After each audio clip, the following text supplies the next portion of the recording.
നിങ്ങളൊരു campaign run ചെയ്യുന്ന സമയത്ത് അതിനോടൊപ്പമുള്ള ആഡ് കോപ്പി കറക്റ്റ് ആയിട്ടല്ല ചെയ്തിരിക്കുന്നതെങ്കിൽ നിങ്ങളുടെ അഡ്വർടൈസ്മെന്റ് പ്രാക്ടിക്കലി യൂസ്ലെസ് ആണ്. ഇന്നത്തെ ഒരു വീഡിയോയിൽ നമ്മൾ ഒരു അഡ്വർടൈസ്മെന്റ് കോപ്പി എങ്ങനെ കറക്റ്റ് ആയിട്ട് എഴുതാമെന്നാണ് നോക്കുന്നത്. I am Nandakishore from Unlined Academy. So let's get into the video.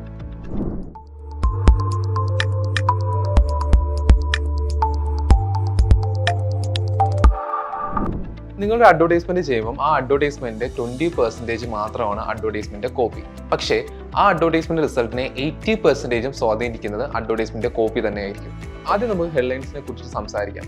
ഇപ്പോഴും പല അഡ്വർടൈസേഴ്സും വളരെ കോമൺ ആയിട്ടുള്ള ഹെഡ്ലൈൻസ് ആണ് യൂസ് ചെയ്യുന്നത്. വളരെ കോമൺ ആയിട്ടുള്ള ഹെഡ്ലൈൻസ് ഉപയോഗിച്ചിട്ട് അതിൽ ക്ലിക്ക് ത്രൂ റേറ്റ് കിട്ടണമെന്ന് പറയുന്നത് പ്രാക്ടിക്കലി ഇമ്പോസിബിൾ ആണ്. അപ്പോൾ ഹെഡ്ലൈൻസ് എഴുതുമ്പോൾ ശ്രദ്ധിക്കേണ്ട കുറച്ച് കാര്യങ്ങൾ നമുക്ക് നോക്കാം. ഒന്നാമതായി നിങ്ങൾക്ക് ചെയ്യാൻ പറ്റുന്ന എന്താണെന്ന് വെച്ച് കഴിഞ്ഞാൽ ക്യൂരിയോസിറ്റി ഉണർത്തുന്ന തരത്തിലുള്ള ഹെഡ്ലൈൻസ് ക്രിയേറ്റ് ചെയ്യുക. രണ്ടാമതായി ഒരു പ്രോമിസ് കൊടുക്കുക. അതായത് നിങ്ങൾ അഡ്വർടൈസ്മെന്റ് ചെയ്യുന്ന സമയത്ത് ആ അഡ്വർടൈസ്മെന്റ് ഒരാൾ ക്ലിക്ക് ചെയ്താൽ അവർക്ക് എന്ത് ബെനിഫിറ്റ് ആയിരിക്കും അതിൽ നിന്ന് കിട്ടുക എന്നുള്ള ബേസിസിൽ നിങ്ങൾ ഹെഡ്ലൈൻസ് ക്രിയേറ്റ് ചെയ്യുക. പിന്നെ അഡ്വർടൈസ്മെന്റ് കോപ്പി എഴുതുമ്പോൾ ചിലർ ചെയ്യുന്ന ഒരു കാര്യം എന്ന് വെച്ച് കഴിഞ്ഞാൽ അതിന്റെ ആഡ് കോപ്പിയും അഡ്വർടൈസ്മെന്റ് ഡിസ്ക്രിപ്ഷനും അതേപോലെ പോസ്റ്ററിലെ കണ്ടന്റും സിമിലർ തന്നെ ആയിരിക്കും.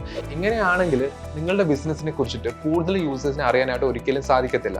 അതുകൊണ്ട് തന്നെ ഹെഡ്ലൈൻ ഡിസ്ക്രിപ്ഷനും പോസ്റ്ററിലെ കണ്ടന്റും പരമാവധി ഡിഫറെന്റ് ടൈപ്പ് ഓഫ് കാര്യങ്ങളാവാൻ ശ്രമിക്കുക. പിന്നെ നമുക്ക് എല്ലാവർക്കും അറിയാവുന്നത് പോലെ എപ്പോഴും നമ്മൾ ഹെഡ്ലൈൻസ് എഴുതുന്ന സമയത്ത് ഒരു ഹൂക്ക് കൊടുക്കുകയാണെങ്കിൽ യൂസേഴ്സ് പരമാവധി അത് വായിച്ചുകൊണ്ടേയിരിക്കും. ഇനി പൊതുവെ അഡ്വർടൈസ്മെന്റ് കോപ്പീസിലെല്ലാം യൂസ് ചെയ്യുന്ന ഒരു ഫോമുലയാണ് എയ്ഡ ഫോമുല. അതായത് attention, interest, desire and action. ഇനി എയ്ഡ ഫോമുല എന്താണെന്ന് നമുക്ക് ഡീറ്റെയിൽഡ് ആയിട്ട് നോക്കാം. അതിൽ എ റെപ്രസെന്റ് ചെയ്യുന്നത് അറ്റൻഷൻ. അതായത് നിങ്ങളൊരു അഡ്വർടൈസ്മെന്റ് ക്രിയേറ്റ് ചെയ്യുമ്പോൾ യൂസേഴ്സിനെ ഫർദർ റീഡ് ചെയ്യാൻ പ്രേരിപ്പിക്കുന്ന തരത്തിലുള്ള പവർഫുൾ ആയിട്ടുള്ള ഹെഡ്ലൈൻസ് ആദ്യം തന്നെ യൂസ് ചെയ്യുക. രണ്ടാമത്തെ സ്റ്റെപ്പ് ആയിട്ടുള്ള ഇൻട്രസ്റ്റിൽ യൂസേഴ്സിന് എന്താണോ വേണ്ടത് അത് നമ്മൾ ഡയറക്റ്റ് ആയിട്ട് പറയും. അതുവഴി അവർക്ക് വീണ്ടും നമ്മളുടെ അഡ്വർടൈസ്മെന്റ് റീഡ് ചെയ്യാനുള്ള ക്യൂരിയോസിറ്റി ഇൻക്രീസ് ആവും. ഒരു അഡ്വർടൈസ്മെന്റ് കോപ്പി എഴുതുമ്പോൾ നമ്മൾ ഡിസയർ ആഡ് ചെയ്യുന്നതിനായിട്ട് യൂസേഴ്സിന്റെ നീഡ് എങ്ങനെയാണ് അഡ്വർടൈസ്മെന്റ് ഫുൾഫിൽ ചെയ്യുന്നത് എന്ന തരത്തിലുള്ള ഹെഡ്ലൈൻസ് ആഡ് ചെയ്യുക. ലാസ്റ്റ് സ്റ്റെപ്പ് ആയിട്ടുള്ള ആക്ഷനിൽ നിങ്ങൾ ചെയ്യേണ്ടതെന്ന് വെച്ച് കഴിഞ്ഞാൽ ഒരു കോൾ ടു ആക്ഷൻ കൊടുക്കുക എന്നുള്ളതാണ്.